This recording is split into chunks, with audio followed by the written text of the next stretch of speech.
Hi friends, అందరికీ నమస్తే.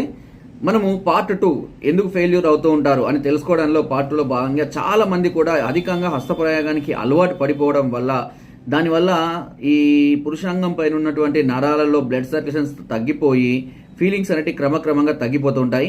దీనివల్ల బయట ఎక్కడికైనా వెళ్ళినా లేదా ఇంట్లో భార్యతో కలిసే సందర్భాల్లో ఎక్కువగా రక్త ప్రసరణ జరగక మెత్తగా ఉండిపోవడం లేదా త్వరగా లీకేజ్ లాంటి అయిపోవడం లాంటి సమస్యలతోటి చాలా మంది బాధపడుతుంటారు.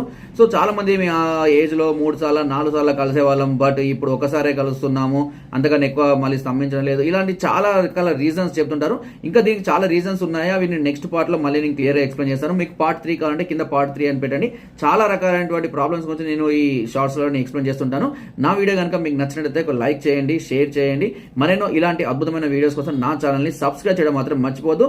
మీకు ఎలాంటి సమస్యలు ఉన్నా నాకు కామెంట్ ద్వారా తెలియజేయండి. తప్పకుండా చక్కని ప్రాబ్లం మీకు సొల్యూషన్ అనేది అందిస్తాను. Thank you.